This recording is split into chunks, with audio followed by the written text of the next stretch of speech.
Ben Sims ready for a larger role? Obviously, he had a really good training camp. What have you seen over the last? Yeah, I mean, he's been playing a smaller role this whole season and last year too. So, yeah, he's a guy that plays with great effort, good intensity. It'll be nice to get him more involved in the pass game, see what he can do out there. So, yeah, we'll find out, but I believe in him. I think he's going to do a good job. Are straight double-A gap blitzes, if they send both guys, are those hard to pick up, or are they, in the scheme of picking up blitzes, are they really easy? It all depends. Depends who's rushing, you know what I mean? Like, a lot of times it just depends on the kind of quality of the guy that's running through that A gap, what protection you have on. But typically, you know, when you have a back filling one of those A gaps and a center sliding to the other one, it's usually how it works out. They can run pick games. They can run all kinds of things that make it challenging. And then you put in, you know, depending on who it is that's rushing through there. So, yeah, there's some things you got to work out and a lot of things you got to practice with a team that, you know, has those double-A packages. If they pick or stunt, does that make it quite a bit tougher? Yeah, it definitely does. Anytime, you know, a lot of times teams, when the center slides one direction, they try and pick the man side guard or center when he's sliding away. So there's a lot of different games that can happen in there. Jordan, he said that he was given a 0 grade for the long pass to Jaden Reed. What is going through your mind when you see a play like that? Yeah, I mean, for me up in the box, I was looking at, I think it was Bo, and he, you know, curled up. I thought he was going to throw it there. He ends up launching it to Jaden, and he makes the play. So there's panic when the ball's in the air, like, oh, my God, and then you see Jaden come down with the ball, and then you're just super excited. So, you know, there's a lot of different emotions that go through your body when you're up in the box, you know, watching it all unfold. But I was really glad he made that play because that was a pretty cool play and a big play for us to win that game for sure. What's been stopping the offense from consistently moving the ball? Penalties. Yeah, I think that's the biggest thing. Like, for example, that last game, fourth quarter, we had I think it was like a 15-play drive, 12-play drive, something like that, where we're driving down and we get across the 50-yard line, we get to like the 40, and then bang, we have a penalty, puts us behind the sticks. I think we had a drop too. So I would say penalties and drops are two big things that we got to really clean up in order for us to be the best offense that we can be for sure. Rasheed hasn't had any the last 2 games. I'll take the blame if he has it on Sunday. Is he just playing with better technique, cleaner? Yeah, I think the big thing, you know, with anyone, and Rasheed in his case, is just having that focus every play, the snap count, your job, your technique, all that stuff. And, you know, a lot of these guys are still young, and that's no excuse, but, like, they're still figuring out how to be pros and how to just do that stuff week in and week out. So hopefully he can just keep improving on that and build from that.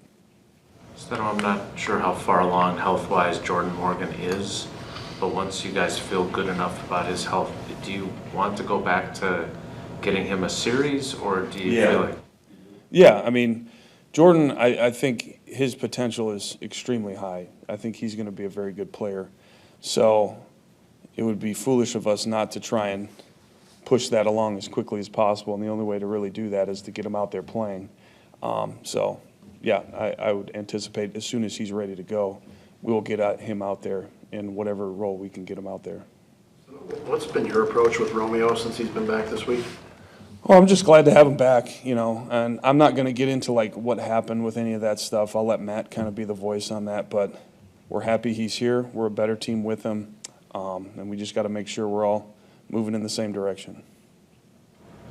With Jordan Morgan, how did you see him progress in those first few weeks before the injury? Yeah, you could just see, you know, it's the fundamentals of moving from tackle to guard, just playing with those fundamentals, using your hands better in pass protection, things like that, that he's gotten better with as, you know, camps unfolded and then the season.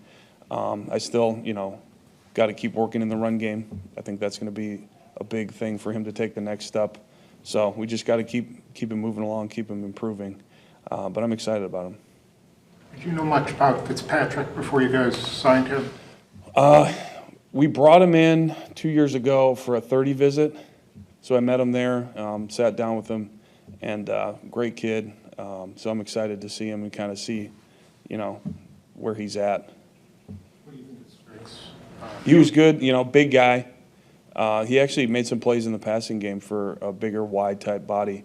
So we'll just kind of see where he's at as far as the playbook-wise and kind of how he can, grasp our playbook compared to what he had in Atlanta. And then see where he's at in the run game, too, just how he run blocks down the field, making plays in the pass game. So we'll just kind of assess where he's at and then kind of get him in when we can. As you recall, do you get a feel he could do some of the movement stuff that you guys do? Yeah, I don't know yet. We'll kind of see about that because he didn't really do much of that in college. So, yeah, we'll kind of just take it day by day with that situation. But I'm excited about him. He was a good kid, and, yeah, he was a hard worker for sure. I know it was just one game in red zone. It's kind of screwy that way when you're talking about games here and there. But what did Arizona do so well last week? I think the Niners got down there 6 times and only scored 1. Yeah. They forced a turnover on one. They stopped them on a 4th down, a short yardage situation. And the one thing with their defense, they bring a lot of confusing looks. So if you're not on the same page, you cut a guy loose and you get a negative play down in the red zone. Those are really hard to make up, when you're behind the sticks down there. So they did a good job just keeping them in like 2nd and long, things like that where, they just made the plays when they had to make the plays. I don't want to get another, do you want the whole game plan, Jason, like I got from Matt when I asked about defending Kyler Murray. But I'm curious, how do you put together a game plan and how do you include a guy that you're not quite sure where his headspace is at and he was gone for a week? How do you integrate him back into a game plan? You're talking about Romeo? Is that what we're talking about? And Rome, I don't want to get too much into it. I was trying to look forward instead of backward. Yeah, like with him this whole week, he's been a professional. There's been no, warning signs or anything like that. He's gone out, had a good 2 days of practice so far. I expect him to have a really good practice tomorrow, and we're just going to move forward from there. Anything else, Vince? Hey, Steno, we were talking to Matt the other, I think Spoon was asking about checkdowns and how when you get a little further into your career, maybe you're not quite as eager to take them. How do you see Jordan growing in terms of that decision? Like, it's all growth, right? Like, he makes it great on that deep ball, but he also moves from it. Mm-hmm. So how do you see him kind of moving forward? Yeah, no, I think Jordan's one of those guys that, like, he sees what he messes up or he sees what he does well, and just he can learn from it and make different mistakes, not the same mistakes usually. So that's one, really good quality that he has that I think is really important to be a good football player. And yeah, like he's a guy, he has an aggressive mindset. He wants to make big plays, but also just making sure, like, when those plays aren't there, finding your outlet. Because as you can see, like, you get Tucker the ball on a check down or Josh Jacobs or any of those guys, like, some really, really cool things can happen. You can get some explosive plays off that. So that's not always the worst decision. Can you get Bo isolated on Maxx this week? Yeah, that'll be a good matchup.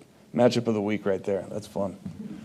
You just mentioned Josh a second ago. Do you spend any time scheming up touchdown catches for him?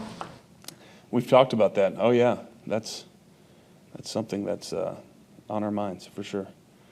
Get rid of that record. He got the record, so now we don't need to prolong it any further than it's already gone. So yeah. Seriously, something that you guys figure out. You guys are in the business of winning football games. It's a fun conversation for the players, but for you guys, actually, coaches actually keep it. Oh yeah, anytime you can try and you see that happening, you're like, oh, let's make sure we can get a play for him down there. Hopefully we can get him a receiving touchdown. That'd be good. We got him a rushing touchdown last week, so that was nice by him to make that play and make some guys miss. That was a big time play.